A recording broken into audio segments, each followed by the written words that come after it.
How would you feel if history is no longer what you remember it to be? Maybe you never lost your virginity, or your great-granddad was never the president of the United States. It just so happens that in this anime, after the Great War ended with humanity's victory, the world suddenly gets overwritten right before the eyes of a boy named Kai, and he does what he can to fix it with several beautiful ladies by his side. Kai, a fine man that you wouldn't want your girl anywhere near, walks up a staircase and sees a mysterious girl all chained up. She has an angelic look, but her wings are dark and menacing, almost demonic. She's desperately calling out for help, but Kai is baffled. Why would a supernatural being, especially one this powerful looking, need the help of a mere human like him? Or better still, why is a sweet-looking girl like this all chained up as if she could end the world if she held a sword? This world has been torn apart by constant battles among the 5 races: demons, humans, celestials, spirits, and mythical beasts. Each race has its own powers and agenda, and humans are often caught in the crossfire. Kai's job, as part of the Urza Federation, is to guard a graveyard that holds sealed demons so they don't break free and spark another devastating war. One night, we see Kai on his graveyard watch duty, keeping a close eye on the seals. His friend Ashran thinks Kai's a bit too intense about it, since no demon has escaped in 100 years. But Kai isn't one to slack off. He takes his duty seriously, knowing the world would face total chaos if any demons escaped. To stay sharp, Kai also trains daily, even challenging a holographic version of a mythical beast. It's risky, but Kai believes training isn't worth it unless he's pushing his limits. His friend Saki, though, is worried about him overdoing it. She admires his determination, thinking that if he'd been around during the Great War, he'd be legendary like the hero Prophet Sid, or maybe she just wants a piece of his meat. Prophet Sid was a figure from Kai's world's past, a hero who used a divine sword to defeat 4 powerful warriors from each race. But Sid's story is shrouded in mystery, with no real records or proof that he ever existed, just legends passed down over time. Saki and the others don't pay much attention to these old tales, but Kai does. He remembers that the 4 heroes were so strong that without Sid, the world would have been lost. Meanwhile, they're planning a little celebration for Jean, another young soldier who's just been promoted to the Federation headquarters. She's the youngest to achieve such a rank at just 17, and Kai is proud of her success. Jean, on the other hand, insists on keeping things humble, secretly inviting Kai to meet up without telling Ashran and Saki. They meet early one morning, and Jean asks Kai to help her shop for gifts. She's looking for something special for their friends, since she won't see them again for a long time. Kai promises her that they'll reunite someday, but she's worried about the future. Then, things take a strange turn. Out of nowhere, Jean starts to disappear, sucked into a strange black void. Kai watches in shock as a mysterious voice declares that the world is about to reincarnate, and suddenly, he finds himself in a dark, twisted version of his own reality. To his horror, he faces a massive demon that attacks him without mercy. Kai fights back, using his sword and a special set of elven bullets that cancel out the demon's magic. But just when things seem hopeless, someone throws a flashbang, helping him escape. Kai looks up to find Saki, but something is different. She doesn't recognize him and claims to be part of the human resistance fighting against the other races. This new world is a nightmare for humans, who lost the Great War and now live hidden in underground cities. Saki explains that humanity has been pushed to the brink, and Kai's devastated to learn that this world's history is different. His own world's hero, Prophet Sid, doesn't even exist here. Determined to find out what happened, Kai makes his way back to the graveyard. When he arrives, he sees the legendary shining sword, the proof he needed that Sid's legacy is real. He reaches out and grabs it, and a powerful voice grants him a world coordinate key, opening a massive door in front of him. The light fades, and Kai finds himself in an unknown place where he hears a girl crying for help. Climbing a long flight of stairs, Kai finds the same girl from the beginning. She's bound in chains, her wings a strange mix of angelic and demonic presence, pleading for Kai to release her. I know my boy is about to spread some cheeks tonight. Kai doesn't trust demons one bit, but Rini doesn't look like one. After hesitating, he decides to help her. He tries to cut through her chains with his sword, but they're tough as nails. Bullets don't work either. Just when he's about to give up, Kai remembers his special weapon, the Code Holder, a legendary sword that once saved humanity. Kai calls out the sword's name, and it transforms into a radiant golden blade. With a single swing, he shatters the chains. As Rinna falls, he catches her, but she freaks out and tries to get away. She accuses Kai of being a demon sent by someone named Vanessa, and she's ready for a fight. Kai tries to dodge her attacks, but one of her energy blasts catches him, making him regret helping her. Before the blast can hit him squarely, he slices it in half with his sword, shocking them both. Finally, Kai manages to explain that he's human, not a demon. Rina apologizes, explaining her hatred for demons is so intense that she attacks without a second thought. She's impressed by Kai's strength. I know she wants to give him that Q, Hawk Tua,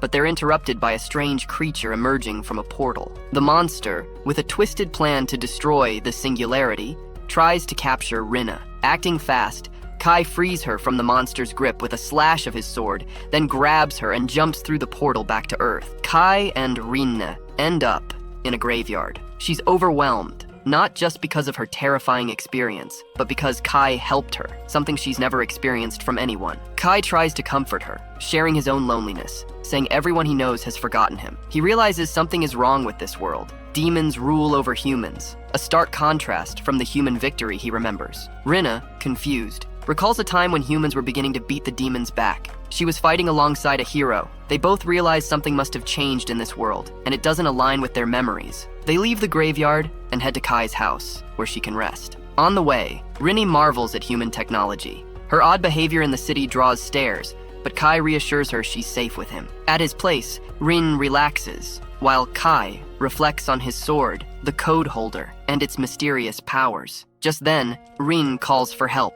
unable to turn off the shower. After he helps her out, they talk about how strange this world is compared to their memories. Rina wonders if there's a way to return to their old reality, where humans won the war. Later that night, alarms blare as demons break into the city. Kai realizes humanity is in real danger without a hero. He rushes to help, directing soldiers on how to fight back and using water and grenades to ground the demons. Rina joins in, using her own powers to keep the demons at bay. They fight together, and Kai realizes they're not just trying to survive, but fighting for humanity's hope. After the fight, they're taken to meet Jean, a leader of the resistance. Kai's knowledge of alternate timelines piques her interest, but she's skeptical. Kai explains how they once knew each other in another world. Her curiosity is piqued, but right now, they've got a lot of demon slicing to do. Jean lays out a plan to defend the remaining human territories, but Rene worries it'll attract even more demons. Kai believes there's a simpler solution. Take down Vanessa, the demon hero. Jean thinks it's a crazy idea, but Kai's confident that with his code holder, he stands a chance. He assures her that while the resistance distracts the demons, he and Rene can confront Vanessa. Jean is swayed by his determination and agrees, and they start preparing for the fight of their lives, ready to bring back hope to humanity like Power Rangers prepping for a final boss fight. The group arrives at their destination. Jean rallies the soldiers, reminding them how hard they've fought for this moment. Her words echo through the ranks, charging them up as they proceed through an underground passage. Kai is shocked to find the government palace in ruins. The demons guarding it waste no time, attacking with ice magic. Kai counteracts the spells with bullets and a swift sword strike. Rina wipes out the rest of the demons with her magic, though Kai takes credit, claiming it was one of his bullets. As they proceed, Kai asks Rina if she can sense Vanessa. She confirms Vanessa is on the top floor. Jean and Phylan lead the way, though Phylan warns that some of the stairs are down, so they take an alternate route. Soldiers stay behind to guard the entrance, while another team heads underground to free prisoners. As they climb, Phelan notices Kai didn't fire the lightning strike earlier, realizing it was Rini's doing. Jean checks in with Kai, asking if he's truly ready to face Vanessa. He assures her he's ready. Suddenly, they encounter demons. One even manages to grab a soldier like a piece of meat, but Phelan swoops in and saves him, holding off the demon while the others advance. Soldiers clash with more demons while the second group succeeds in freeing the captives. Jean presses on with her team, but a sudden lightning attack hits her. Her elfin garment, a magical shield, protects her, leaving her unharmed. She explains its magic resistance properties, instilling confidence in her squad to keep pushing forward. Moving on, Kai and Rene don magical armbands to stay hidden from the demons. The barrier magic bends light, effectively rendering them invisible. As they creep forward like roaches, a demon nearly spots Saki, but Rina stops her from attacking, letting the demon pass by without noticing them. They reach the breaker room, and Kai instructs Saki and Aslan to stay there and cut the power if things go sideways. He promises to signal them when it's time to escape, and he and Rina press on. The alarm suddenly goes off, catching Kai off guard. Rina assures him her barrier is intact, leading him to suspect the building's infrared sensors might have triggered the alert. Just then, demons appear like flies, but Rin flies Kai to safety, blocking the demons as she tells him to continue. Though he's reluctant, Kai heads toward Vanessa, leaving Rin to handle the demons. Sensing every race's scent on her, the demons are baffled, but Rinna brushes it off and charges her magic, prepared to fight. Kai finally reaches Vanessa's room, finding her to be a striking succubus. She taunts him for a piece of his huge meat and his meatballs, but my bro didn't flinch. Their conversation turns tense as Kai reveals he's from a world where she was defeated. Vanessa dismisses his claim, unimpressed, then hurls a flame spell at him, which he deflects with ease. Astonished by his resilience, Vanessa conjures a massive attack intended to obliterate anyone in her path, shaking the palace to its core. But Kai, wielding his sword and code holder, withstands it, impressing Vanessa even more, and now she really wants him to spread those cheeks of hers. Suddenly, Rinna arrives, blasting Vanessa with lightning. Though injured from her prior battle, she was too worried about Kai to stay away. Rin warns Vanessa that she'll fight her to the death if necessary. But before their clash can continue, a monster appears from a portal, binding Vanessa in an attempt to exorcise her from this world. Vanessa fights back, severely injuring the monster with a fire spell before it retreats. Seeing Vanessa's unbridled power, Kai realizes the intense strength Rinna has been up against, and even Rin admits that this version of Vanessa is scarier than any she's known before. Rinna launches at Vanessa, tackling her hard, and shouts at Kai to get moving because she can't hold Vanessa back for long. A shadow prison barrier goes up around Rinna and Vanessa. It's spirit magic, just not enough, as Vanessa breaks through fast and Rinna is thrown back. But Kai charges in right then, and Vanessa, noticing him, redirects her blast toward him. Kai blocks most of it but ends up looking pretty beat up. Rinna's left staring, blaming herself, thinking she got Kai killed. Vanessa mocks her, asking if Rin plans on avenging Kai or running away. Fed up, Rin releases her full power, transforming into a form showing traits from all 5 races. Vanessa's amused but soon loses her smirk when Rin lands a solid punch. Now, they're fighting toe-to-toe, but Vanessa's just been playing. Curious about Rin's form, Vanessa taunts her,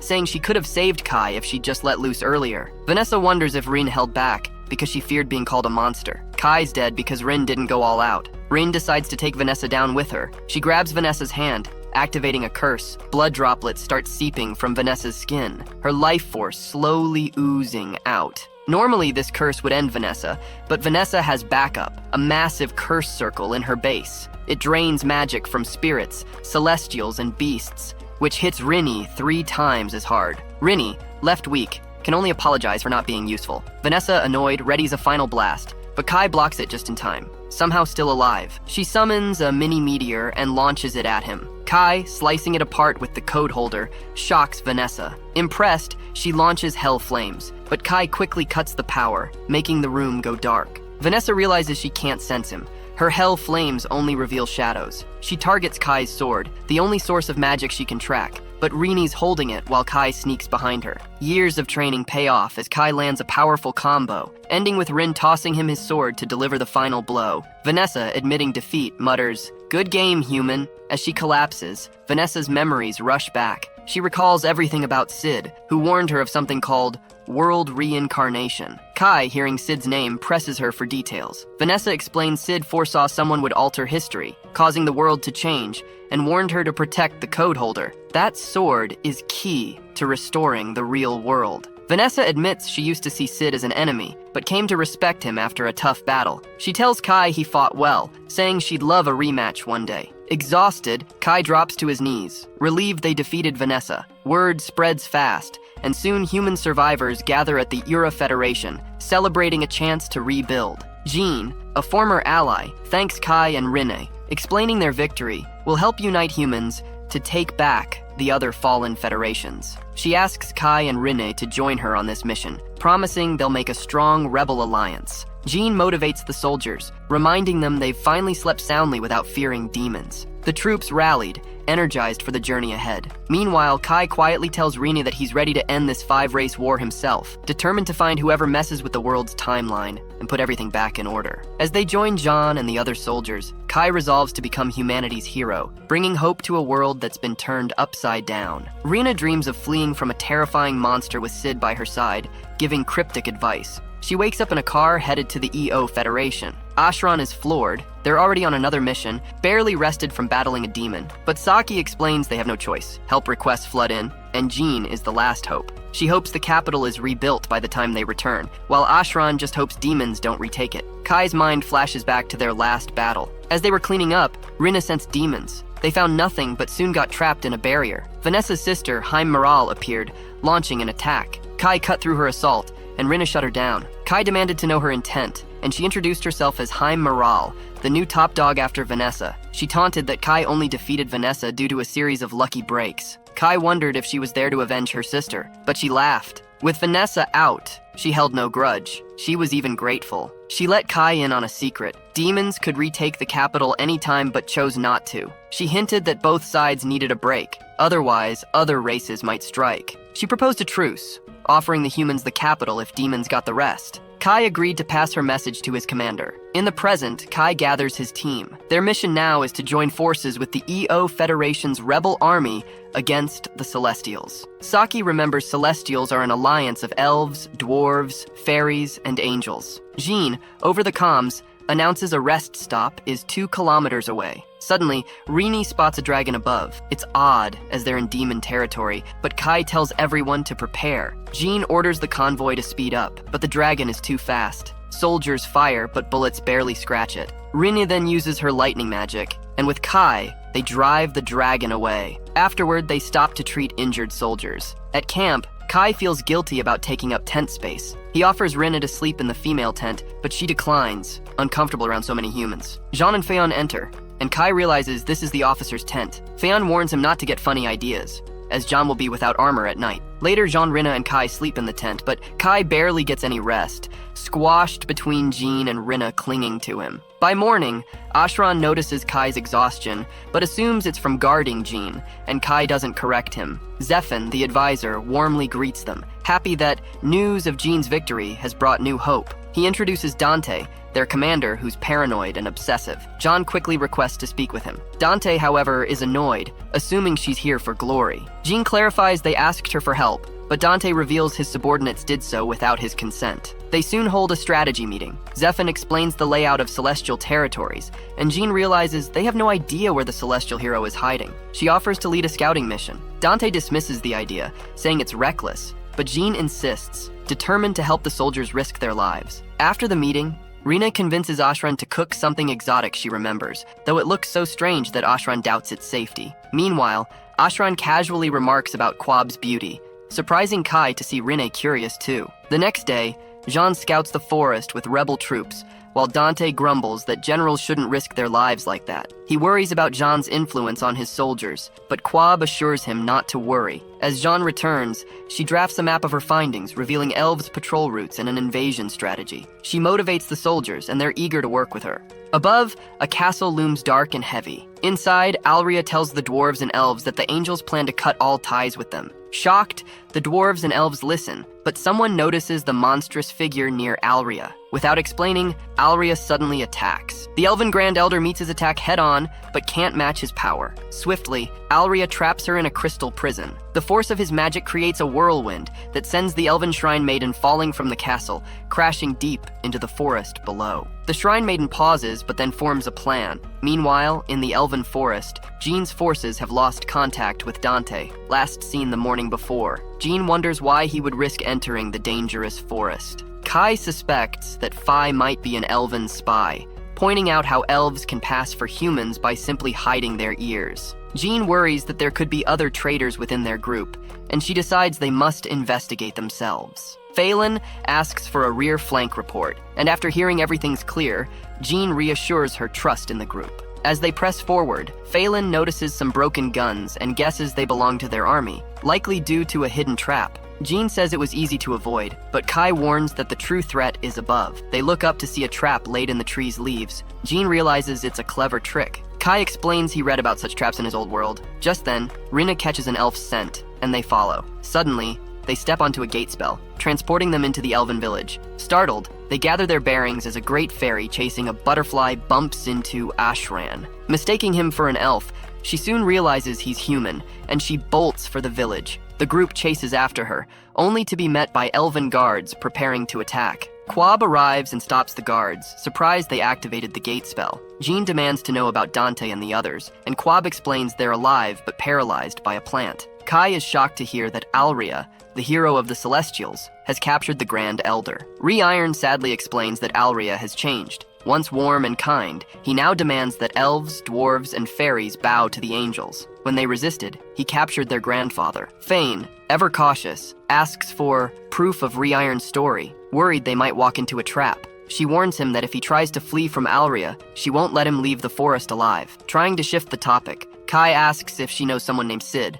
but she says she hasn't heard of him. The next morning, they prepare to enter the Angel's Palace. Kai notices the gate's double-layered defense, wondering if it's a countermeasure against humans. Re-Iron laughs, saying they're more worried about other races. Once inside, they're hit by the smell of burning flesh, spotting angels barely alive. As they ascend, Vicious, a servant of Alria, appears. She attacks, and Fawn and the others hold her off, letting Jean's group rush ahead. Finally, they reach the floor leading to Alria's lair. Re-Iron deactivates the barriers, and as they ascend, they spot the Elven Grand Elder, who looks up in shock at their arrival. Alria appears, fuming with anger that humans dared enter his palace. He proudly declares that all blessings come from the heavens, and only angels deserve such divine gifts. Vicious then lunges at Fawn and the others, but Fawn quickly counters, striking back. Vicious realizes Fayan's sword was forged from a drake's fang and comments about its explosive power. Fayan snaps back, mentioning that Alria is trying to enslave the Celestials who create these magical items,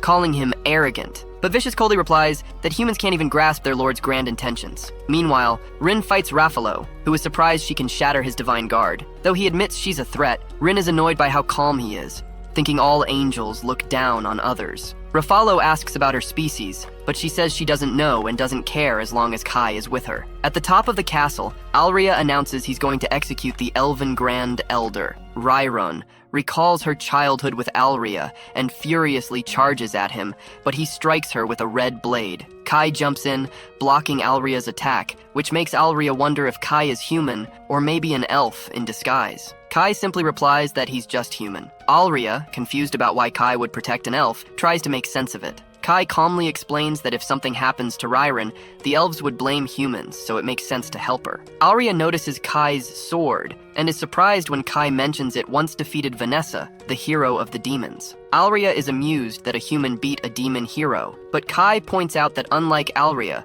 Vanessa wasn't busy killing her own people. Alria, with a superior tone, declares he's the noblest, brightest star, dismissing subordinates who disobey. Jean then takes a shot at him, scratching him with an arrow. Alria mocks her for not understanding the weapon she wields, but Jean just shrugs, saying she's focused on taking him down. Alria rings a bell, summoning a thunder spell, but Jean's elven garment protects her. Alria is enraged that a human wears elven garments and wields celestial items, launching another thunder attack. Rhyron quickly shields everyone with her magic, impressing Kai. She tells him she doesn't want to owe the humans anything. Together, they decide their best shot is to fight Alria 4 against 1, and Rhyron realizes that freeing the Grand Elder is the top priority. The scene shifts to Rine battling Raffaello. She attacks, but he dodges, hinting he might be holding back. He then strikes, but she dodges and counters with a powerful blow, shattering his helmet. Meanwhile, Fawn faces off against Vicious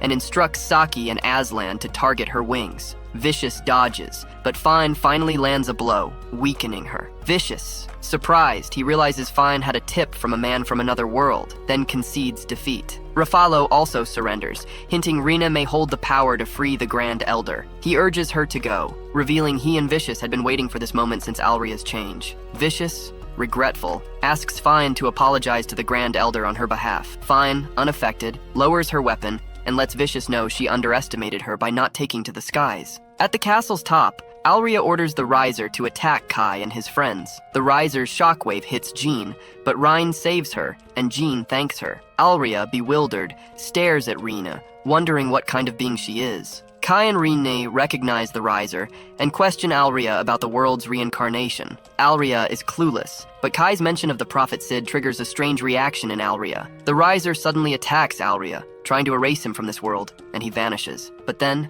a black pillar of darkness appears, revealing Alria transformed, with darkened wings and fierce new power. Alria, filled with arrogance, declares he's the only important being in existence and unleashes a fiery spell. Rina tries to block it, but her barrier shatters, leaving them all injured. Rhyron shouts that Alria is burning his life force, but he sneers. insisting he's the brightest star. Enraged, he attacks again, but Ryren's barriers hold strong, though they start to crumble. Alria slashes through her last defenses, injuring her, and Kai steps in, telling Alria he's nothing but a shadow of the hero he once was. Kai faces off against Alria's massive, regenerating bot, clashing swords, and realizing that every time he shatters Alria's sword, it somehow reappears. It's clear this magical sword is why Alria managed to crush Ray Iron's defenses. Alria calls this strange power the work of the gods, and says he has no need for celestial help to rule, but Kai stands firm, saying heroes are here to protect the people. Alria brushes Kai off, calling him a weak human from a small, unimportant race, and he vows to show Alria the strength and spirit of humanity, which he says grows from the hardships they face. Alria's sword becomes even larger, slashing down with a force so powerful that even Kai, a highly skilled swordsman, feels the strain while deflecting each blow. Kai clearly has the edge when it comes to swordsmanship, but Alria has endless tricks up his sleeve. At one point, Alria decides he no longer needs his sword, and then things take a darker turn. He starts pulling the entire floating palace apart, piece by piece, right in front of everyone. Ray Iron, fired up by the destruction, decides it's time to finish Alria once and for all. She asks Jean for strength, and together they launch a massive magical arrow. They only have one shot, so Ray Iron tells Gan not to miss. Gan fires the arrow, and its sheer force rips off half of Alria's body. But the girls, now totally drained, can do no more. Alria, furious, screams to the sky in rage, but Kai sees his moment. With all his strength, Kai flips Alria and lands a final, devastating punch. The power leaves Alria's body, and he falls to the ground,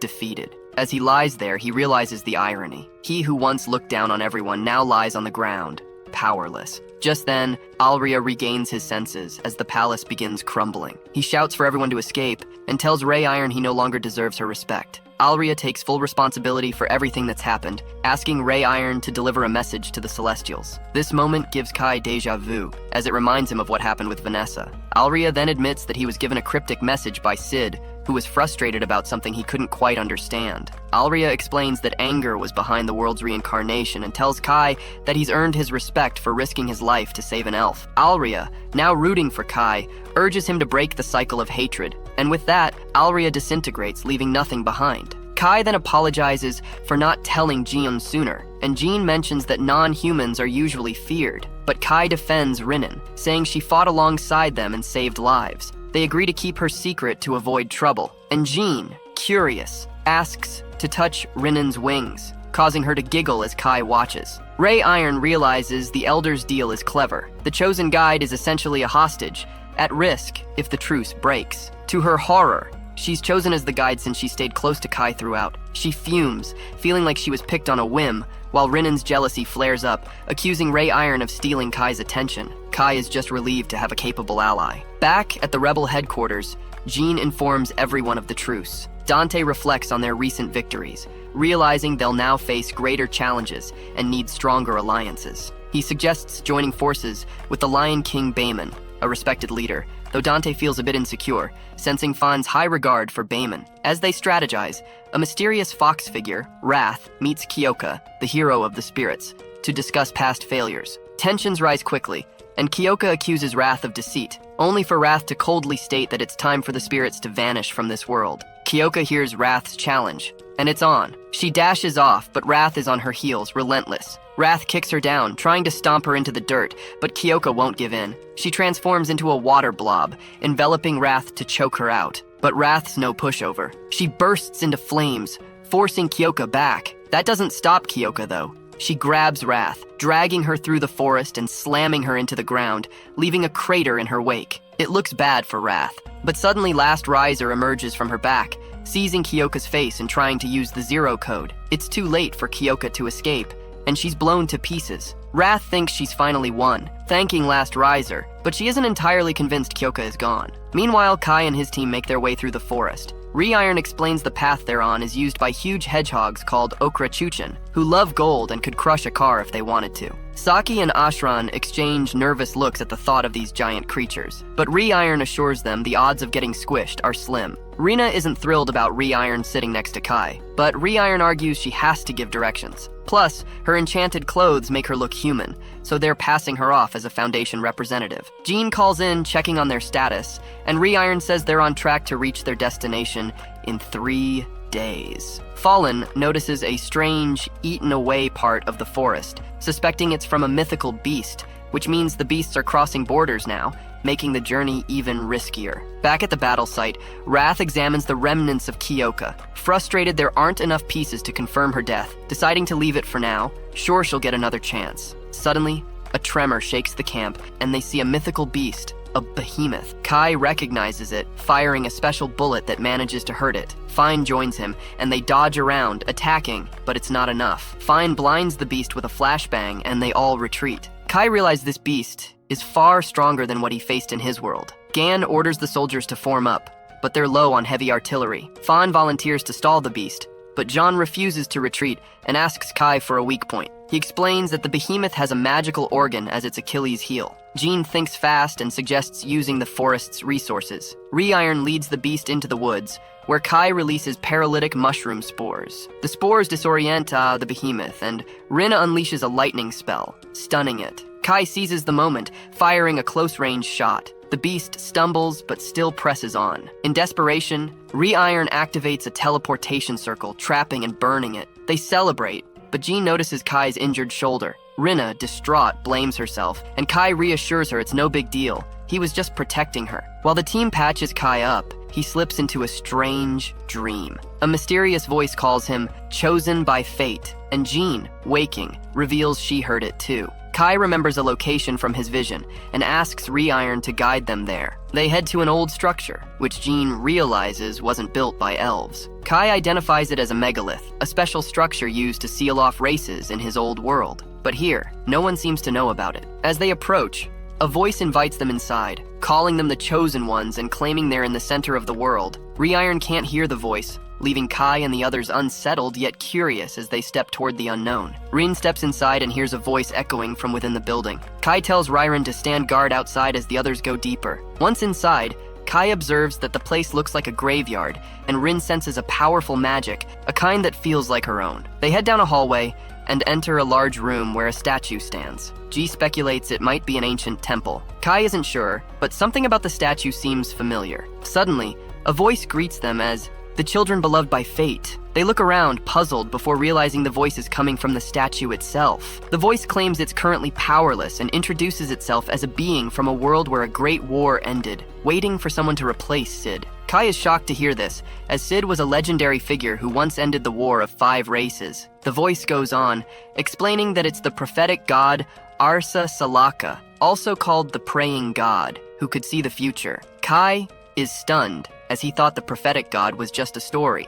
But this god says she has protected humanity for ages. She then reveals that she created the code holder, a special weapon to safeguard humans. Kai remembers hearing her voice when he pulled out the code holder, and she's glad he remembers, saying that she's happy he received the weapon in a world without Sid. Gon asks what the god wants, and she responds with a prophecy. The god used her power to create the code holder, and because of that, she's unable to prevent the world reincarnation, a strange phenomenon that rewrites history. As a result, Sid's existence has been erased. Jean finds this hard to believe, and wonders if everything they've fought for is a lie. The god clarifies that, thanks to her, humans are still fighting, and that is the only truth in this altered world. The god then turns to Jian, declaring that she should take Sid's place as humanity's hero. Jian is shocked, but the god explains that she has watched over humanity's struggles and believes Jian has the potential. While Kai also has strength, he wasn't meant to be in this world originally, which is why the god chose John. When John asks what she should do, the god tells her to lead her people in battle and defeat the heroes of the other races, restoring the world to its true form. As they prepare to leave, Kai notices Rin seems unsettled. She admits the voice gave her mixed feelings, both comforting and eerie. Kai reassures her, saying that if the voice is from the one who made the code holder, it's likely not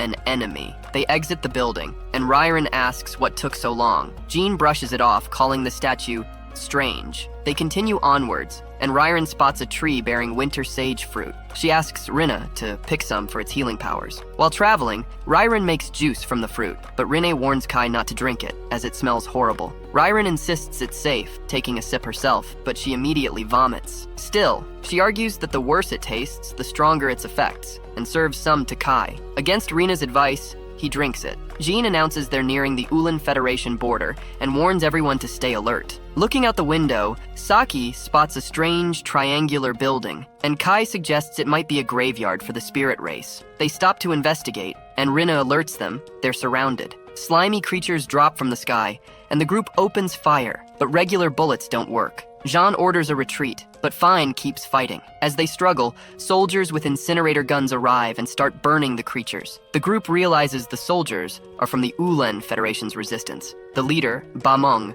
greets them, offering a warm reunion to Jean and Fine. Just then, more spirits appear and trap them in a bubble-like barrier. Their weapons fail to break through, and Kai realizes they'll need something special. He uses dwarf-made bullets, creating an opening so they can escape. They regroup, and Bamong praises Kai, but Jean clarifies that Kai is her friend, not just a subordinate. They proceed to a lake, where Bamong explains they were investigating strange happenings in the area. Rine suddenly realizes the lake isn't just water, it's a spirit. The water begins to shift, revealing itself as Kyoka, the hero of the spirits, who angrily declares they are in her way. Kyoka sends a huge blast of water at Kai, and he barely jumps out of the way, avoiding being hit. Without wasting time, Kyoka changes the water into a massive wrecking ball and smashes one of the vehicles. With no other choice, Kai goes on the offensive. He uses his sword to slice Kyoka right in half. To make sure she stays down, he orders Belong's soldiers to fire everything they've got, and they start burning Kyoka's upper body. But she doesn't even flinch. Instead of fighting back,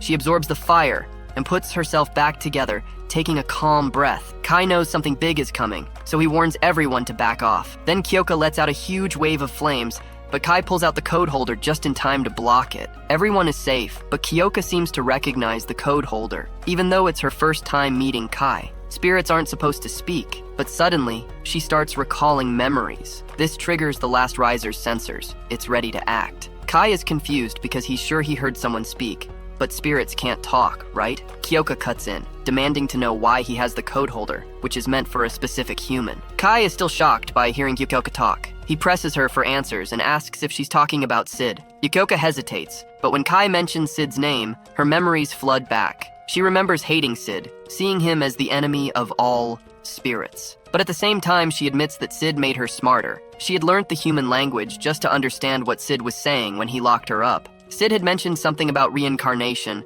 and how it was only the beginning of a bigger disaster. Kai wants to ask her more questions, but before he can, the Last Riser appears out of nowhere and grabs Kyoka's head, ready to destroy her for mentioning Sid's name. But Kyoka is no stranger to Last Riser. She breaks free from its grip and fights back. Realizing it can't take her down easily, Last Riser retreats. Kyoka puts herself back together and lands on the ground. She says she's done fighting for now, but Belong doesn't trust her. He thinks it's a trick. Kyoka calls him an idiot, offering a ceasefire. Belong insists she started the fight, but Kyoka just shrugs it off, saying it was a misunderstanding. She thought they were attacking her while she was regenerating. Kai is still curious about what Kyoka was recovering from, so she explains that she had just finished fighting Wrath, a battle she describes as brutal. However, she admits Wrath wasn't as dangerous as Last Riser. Kyoka explains that while most heroes fight for their own race, Last Riser isn't from any race. It's pure hatred, an enemy to all living things, and they need to find a way to stop it. Beilong is skeptical, still seeing spirits as enemies after all these years of fighting them. But Jean steps in, agreeing with Kyoka. She explains that Last Riser has attacked not just humans, but demons and celestials as well. Jean thinks a ceasefire would help all races, and after much hesitation, Belong agrees. Kyoka, having made her point, says she's leaving, but before she goes, Kai asks where she's headed. She gestures toward the Black Pyramid in the distance. It's where she first met Last Riser after Sid disappeared. The others have mixed feelings about the place. Vanessa hates it, Alria is disgusted, and Kyoka is cautious. The only one who welcomed Last Riser was R, and they've been working together ever since. Curious, Kai asks if Wrath is working with Last Riser to gain power, but Kyoka shakes her head. Wrath is too proud to rely on others for strength. He has bigger plans than just winning a war. Kai and the others decide to follow Kyoka to the graveyard. She asks for his guidance since he's familiar with these kinds of places. Kai leads them to the entrance, and they soon find themselves in a chamber where Kai once discovered the code holder. As he inspects the pedestal,